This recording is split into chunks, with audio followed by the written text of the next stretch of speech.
Katarungan, yan ang sigaw ng pamilya ni Police Staff Sergeant Gian George de la Cruz, isa sa 2 pulis na nasawi ng pinagbabaril ng drug suspect sa isang engkwentro nitong March 8 sa Bukawe, Bulacan. Mami, paano po nakarating sa inyo ang balitang napatay nga sa engkwentro si Gian? Walang sinasabi sa akin yung mga apo ko. Basta panay ang text, ganon. Tapos mamaya, sabi niya sa akin, Nay, magbihis ka, pupunta tayo sa ospital. Sabi ko, bakit? Nasa ospital si Daddy. Tapos sabi ko sa kanya, ano nangyari? Nung dumating kami sa ospital, lahat nagpapanik na sabi, nire-revive na siya. Nire-revive almost 15 times. Talagang sabi ko, inalam ko sa Diyos na talagang siguro hanggang doon na lang siya, pero masakit sa loob ko. Nandito si nanay. Sabi niya, lumabang ka. Sabi ko gano'n. Andito ako. Sabi ko gano'n. Andito ako. Lumabang ka. Ang akala ko lang po nung una is minor lang po yung tama niya.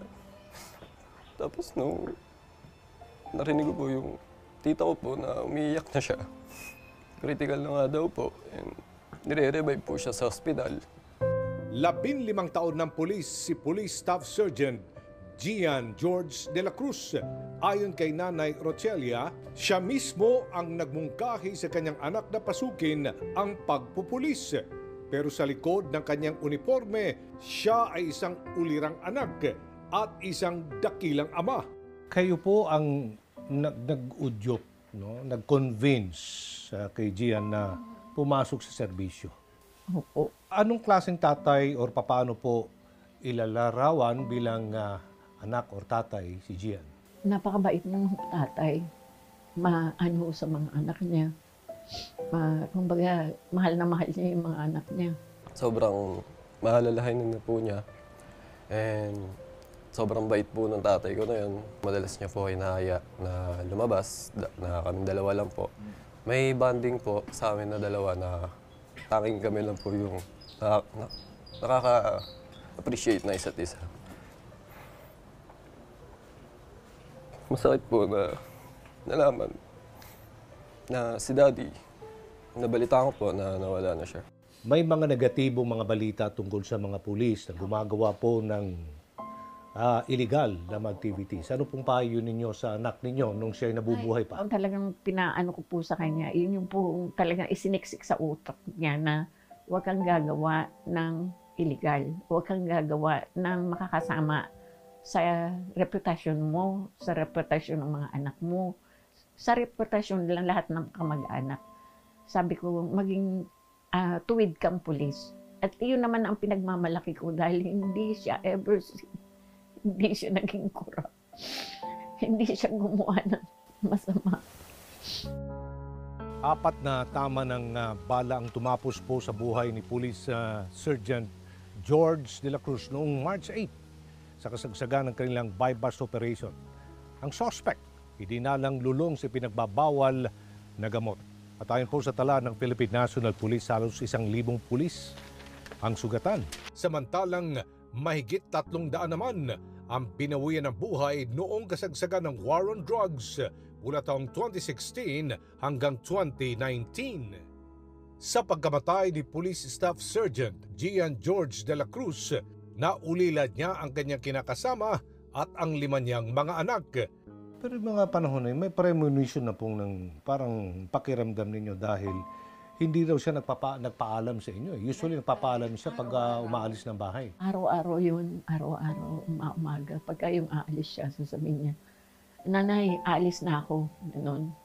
Basta kahit siya, nandyan ako sa loob, hihiyaw yun, sasabihin, Nay, aalis na ako. Nung araw na yun, nung March 8 na yun, nung umaga, hindi siya nagpaalam sa akin. Basta umalis na lang siya. Yun na yung huli na umalis siya. Wala na. Kung nabubuhay pa po si Gian, ano po ang mga plano niya pa sa pamilya? Marami po siyang bahay. Kamukha po nito, hindi naman po amin itong bahay na to. Pagka nagkapera tayo, ipagawa na natin yung bahay, sabi niya. Ang lagi na lang sinasabi, sige na oo, mapapagawa natin yan. Hindi lingid kina Nanay Rochelia at Hans ang maigting na kampanya kontra droga ng nakaraang administrasyon. At kung sila ang tatanungin, sang-ayon sila na hindi ito mahinto para tuluyan daw mapuksa ang problema ng droga sa Pilipinas. Ano po ang pananaw o salubin po ninyo sa war on drugs? Yun na nga po ang pinagtatako kung bakit po ngayon sobrang talamak ang drugs. Hindi ko po mawari na hindi katulad nung dating namumuno sa panahon ng Duterte na hindi, kumbaga kampante tayong makalakad o makalabas nang hindi natin inaalala yung merong haharas sa atin o yung mambibiktima. Kaya ako against drugs po talaga ako ever since.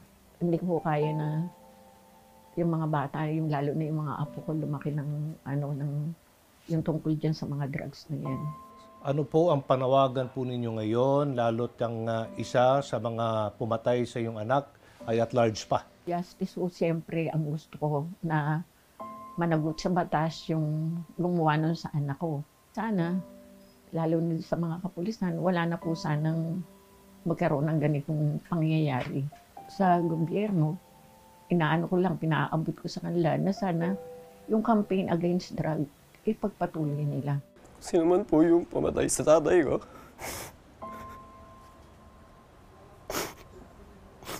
sana magkaroon po siya ng konsensya. Kasi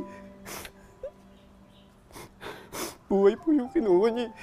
Hindi lang naman po bagay yung nawala po sa amin na parang pag kinuha lang po tapos okay na po. Hindi niya po alam yung sakit na naramdaman namin nung pinatay niya po yung tatay ko. Gaano niyo po kamiss si Gian? Hindi ko pa sabi talaga, miss na siya. Kung pwede niya lang yakapin ko, sabi ko, pakita ka sa akin para makita ko, okay ka. Sabi ko, ginagawa ko na lang. Busy yung sarili ko para hindi ko siya maalala. Pero kahit ano gawin ko, nandun siya sa isip ko. Para kang ninakaw sa akin. Manak, mahal na mahal kita. Sa ngayon, kasabay ng pagluluksa ng pamilya de la Cruz ay ang paghihintay nila sa inaasam na hustisya sa pagkamatay ni Gian, isang pulis na hanggang sa huling hininga ng kanyang buhay ay naging tapat sa kanyang tungkulin na ipatupad ang batas.